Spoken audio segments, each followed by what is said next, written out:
सुबह सुबह डोरबेल बजी तो मालती जी ने जाकर गेट खोला। देखा तो सामने बेटी टीना अपने लगेज के साथ थी। आज फिर टीना अकेली ही ससुराल से आ गई। जरूर कुछ न कुछ कांड करके आई होगी, मन ही मन सोचते हुए मालती जी दरवाजे से हट गई और टीना अंदर आ गई। अभी 5 महीने पहले ही तो टीना की शादी वरुण के साथ हुई है।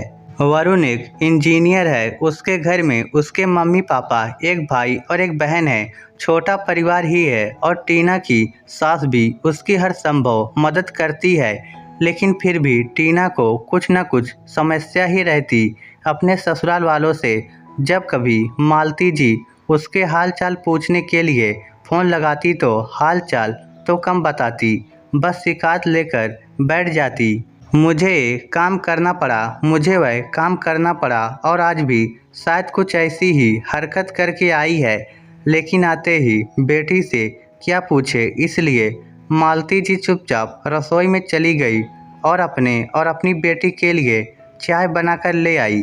टीना चाय देखते ही मुस्कुरा दी। चलो अच्छा है, आज तो कम से कम सुकून की चाय नसीब होगी। क्यों ससुराल में चाय नहीं मिलती है क्या? पूरा किचन तेरे हवाले ही तो है। हाँ, किचन मेरे हवाले है और जिम्मेदारी भी मेरे हवाले ही है, पर सुकून की चाय नहीं, टीना ने चिढ़ते हुए कहा। लगता है सुबह सुबह कुछ कांड करके आई अपने ससुराल में। क्यों? मालती जी ने बड़े सुकून के साथ चाय पीते हुए अपनी बेटी से पूछा। हाँ मम्मी, आप जैसी माँ भी होती हैं जो अपनी बेटी की दुश्मन होती हैं। मेरी सास से कुछ सीखो, अपनी बेटी के लिए हमेशा तैयार रहती हैं। टीना अभी भी मालती जी के सवाल से चिढ़े जा रही थी। अच्छा, तो तू भी चाहती है कि मैं तेरी सास से जाकर लड़ूं? क्या मम्मी, आपको मजाक सूझ रहा है? मेरी तो पूरी जिंदगी बर्बाद हो गई। ऐसा क्या हुआ? जब तक बताएगी नहीं समझ में कैसे आएगा? क्या बताऊं मम्मी? मेरे ससुराल वाले तो एक नंबर के झूठे हैं। शादी से पहले कहते थे कि बहू को बेटी बनाकर रखेंगे, पर अब सारा काम मुझे करना पड़ता है। अच्छा, तो काम के चक्कर में तुम घर छोड़कर आई हो? बड़ी आलसी होती जा रही हो तुम तो। नहीं मम्मी, कल मम्मी जी ने हद ही कर दी। कल पापा जी के दोस्त के बेटे की शादी में पूरे परिवार का न्योता था। मम्मी जी, पापा जी तो सुबह ही चले गए थे। हम लोग सब शाम को तैयार होकर गए। मैं भी अपनी ननद की तरह ही सूट पहनकर तैयार होकर गई थी, पर वहां जब पहुंची तो मुझे देखते ही मम्मी जी का मुंह फूल गया। मम्मी जी ने वहां तो कुछ नहीं कहा मुझे, लेकिन घर पर आकर अच्छी खासी डांट लगा दी। कहने लगी कि बहू कैसे तैयार होकर आई थी तुम? देखकर लग ही नहीं रहा था कि नई बहू हो। कुछ हमारी मान मर्यादा का भी तो ध्यान रखती। मुझे बिल्कुल अच्छा नहीं लगा जब उन्होंने ऐसा कहा। आपके दामाद को कहा तो उन्होंने भी कहा कि मम्मी गलत थोड़ी न कह रही थी। तुम्हें घर पर ही कहा था कि ढंग से तैयार हो जाओ, लेकिन नहीं, बस सूट पहनकर चल दी।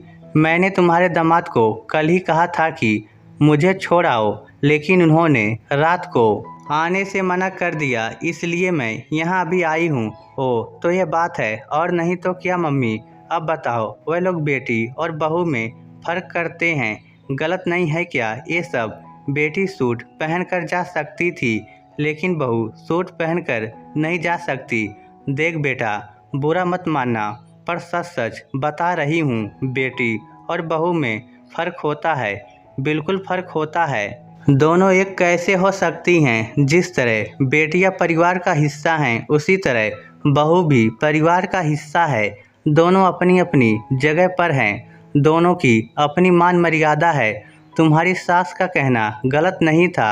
आखिर वह अपनी रिश्तेदारी में या अपनी सोसाइटी में कहीं जा रही हैं तो वह उम्मीद करती हैं कि बहू ढंग से तैयार होकर आए।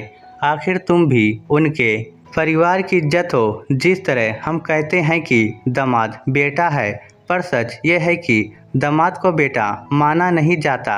जितनी बेफिक्री से माँ बाप बेटे को कह देते हैं, उतना कभी दामाद से नहीं कह पाते। उसी तरह सिर्फ कहने को बहू बेटी है, पर हम बहू से बेटी की तरह बेफिक्र होने की उम्मीद नहीं करते। बेटी आगे जाकर एक नए परिवार की डोर संभालती है। बहू आकर आपके घर और परिवार को बनाती और बढ़ाती है। बेटा, एक बात कान खोलकर सुन लो, तुम बहू हो और बहू ही रहोगी। इस बात को जितनी जल्दी समझ जाओ उतना अच्छा है।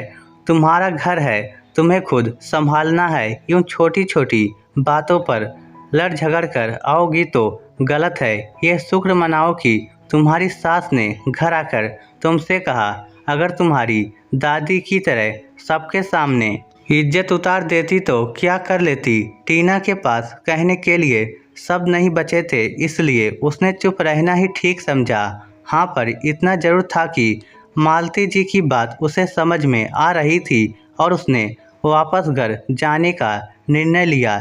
इस स्टोरी को लेकर आपकी क्या राय है, नीचे कमेंट करके हमें ज़रूर बताइएगा। धन्यवाद।